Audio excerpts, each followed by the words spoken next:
What is going on, guys? Welcome back to the channel, and today we're going to be getting stuck into another hero guide, this time of course focusing on the newest character to the game in Obi-Wan Kenobi. Obviously, he's been in the game for well over a month now, and I had originally planned to make this hero guide much sooner. However, just like I mentioned in the Grievous hero guide, I eventually decided to wait until 2019 to make sure that the newer characters were bug-free and working as intended. Well, 2019 has finally rolled around, and so far Obi-Wan does seem to be pretty much bug-free at this point, although there are still a few occasional bugs that I'll try and touch on throughout the rest of the video. Now, these updated guides are slightly longer than most of my other videos, so with all of that out of the way, we are going to go ahead and get stuck right into it in hopes that it doesn't drag on for too long. So we're going to start off with Obi-Wan's base stats, and just like I said in the last hero guide, all of these stats have been double checked by both myself and one of my subscribers, and there will be a link in the description where you can find his Reddit post with all of these statistics. Now, we both tested these in arcade, and while I'm 99% sure all of these stats do transfer over to multiplayer, just bear in mind that there is always a chance that some stats may change from arcade to multiplayer, so if you do see any stats that don't seem right, then definitely feel free to let me know down in the comments. So first off, we're going to take a look at his base HP, and he does actually have the equal highest health of all the light side heroes in the game, coming in at 750 HP. On top of that, he does also have a really high pool of health regen too, coming in at 300, which is actually the highest of any character in the game, and he does also have a card that can increase that even more, so just in terms of his health, he's arguably one of the best in the game.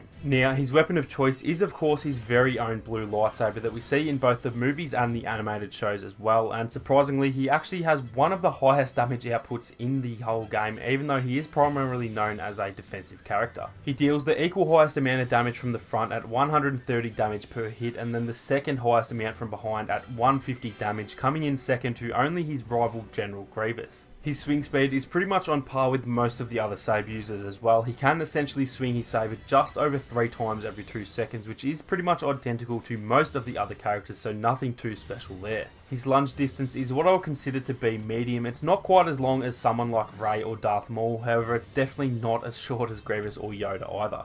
As for his stamina pool, it is hard to measure the actual stats, but as far as I can tell, he has by far the best stamina of all the saber users in the game, as like I mentioned earlier, he is primarily known for his defensive fighting style, which obviously includes a lot of blocking.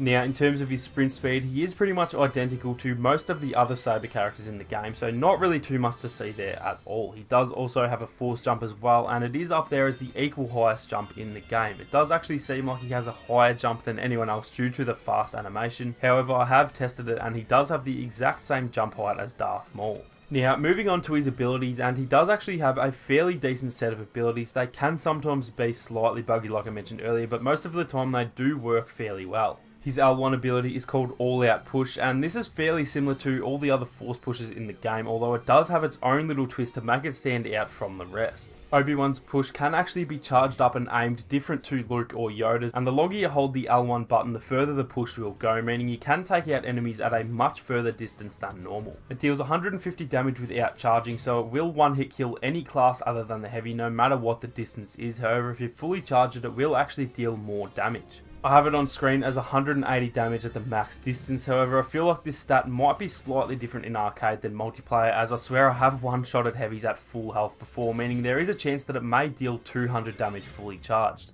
I wasn't 100% sure though, so just to be safe I did leave it at 180, as that was the stat that we both found in arcade.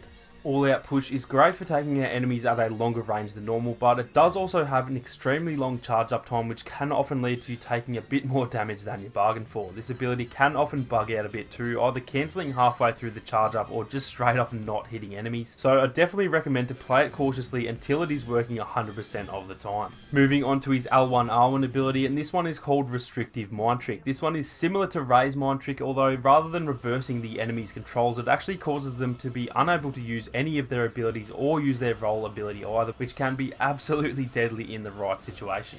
Once they've been hit by this ability, it will stay active for 3 seconds, meaning you should usually be able to take most troopers out easily before the ability does go away. The Mind Trick is absolutely amazing against enemy villains, especially the Blaster villains Palpatine and Darth Maul, as they are all unable to block, roll or use any abilities for 3 seconds, meaning you can pretty much do as you please. Its only downfall is that the animation does take quite a while, similar to the L1 ability, so I definitely recommend staying away from it if you are below about 300 HP, otherwise you can easily be killed during the animation.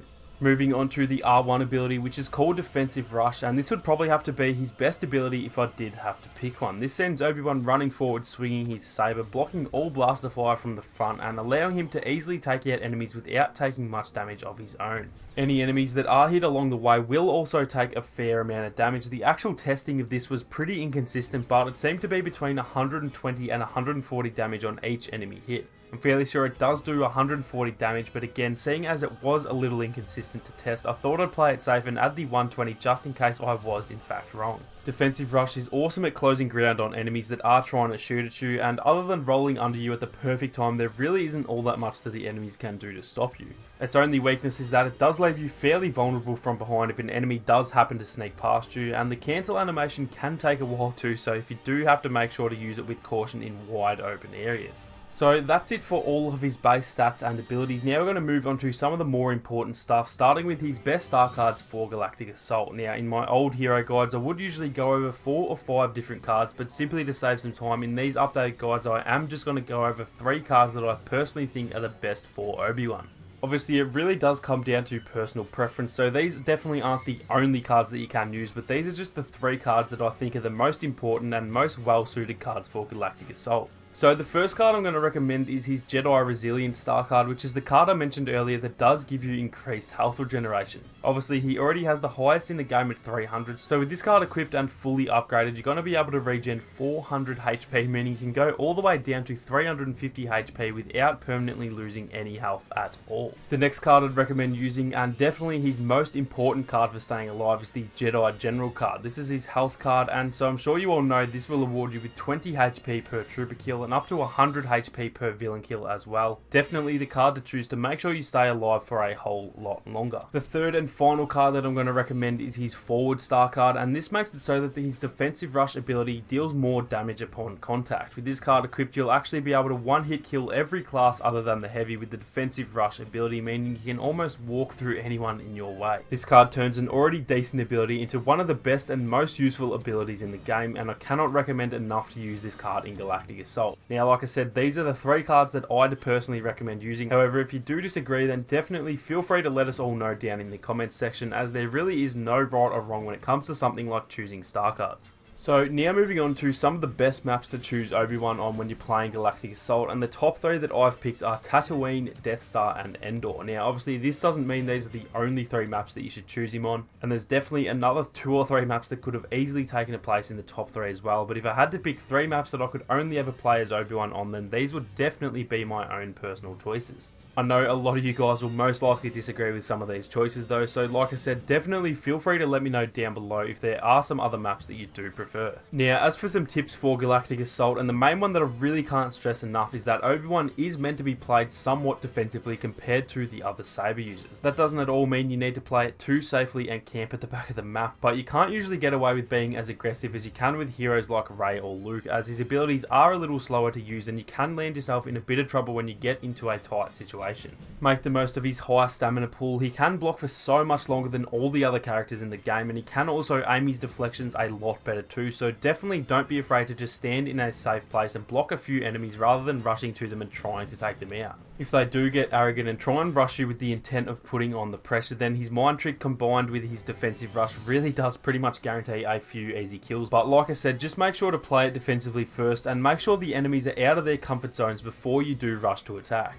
As for some weaknesses in Galactic Assault, like I said, he can get into trouble very easily with his slow ability animations and the lack of an easy escape, so he really isn't the character that you want to try and rush into rooms full of enemies with. Play to his defensive strengths, be aggressive once the enemies are out of their safe positions, and you should be able to go on some really decent kill streaks in Galactic Assault. So that is going to be it for the Galactic Assault tips. Now we're going to move on to some of the best tips for the hero vs villain game modes. Starting off with the best star cards, and the first one I'm going to mention is the Think It Over star card. This card makes the active time for restrictive mind trick even longer, and like I mentioned earlier, the mind trick ability can render some of the villains completely useless. So essentially, the longer they're useless, the higher chance you have of killing them. The second card I'd recommend using is the More Doubt star card, which again relates to the mind trick ability, this time increasing the area of effect. again, this one is pretty self-explanatory. Pretty much any card that's going to make this ability stronger in the hero modes is a massive plus, as this is by far one of the most useful abilities in HVV and Hero Showdown. The third and final card I'm going to recommend is his Quick and Focus card, which allows him to have a faster charge up time for the all-out push ability.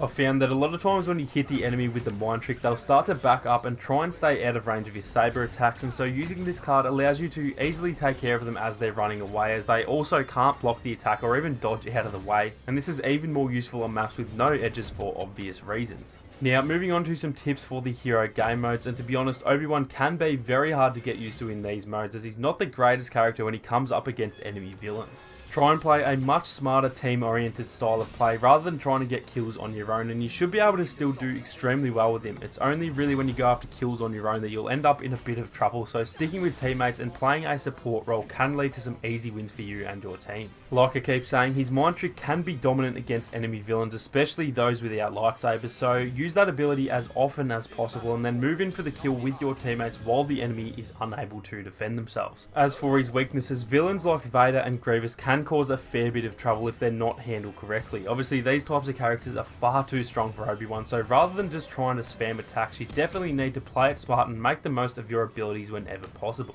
So long as you don't play Obi-Wan too aggressively, he can be a very handy character in these game modes. It just takes a lot of practice and learning how to play smart rather than playing too fast. Stick to his defensive strengths, and with some help from your teammates, you should be absolutely fine against the enemy villains regardless of who they are. So that is going to be it for our Obi-Wan hero guide, guys. As this is a very different style of video than my older hero guides, I'd love it if you guys could leave some feedback down in the comments on what you did or didn't like about the video. If you did enjoy the video, then make sure to leave a like down below. Not only does it help support the channel, but it does also show me that you guys are keen to see more of these updated hero guides. The next guide will hopefully be a Boba Fett hero guide, so definitely make sure to keep an eye out for that one, as Boba has drastically changed now that he has his health on kill card. If you are new to the channel, then definitely feel free to subscribe and make sure to turn on your notifications so you don't miss out on any more Battlefront 2 guides or live streams. Thank you all so much for watching. You guys have a great day, and I'll catch you all in the next one.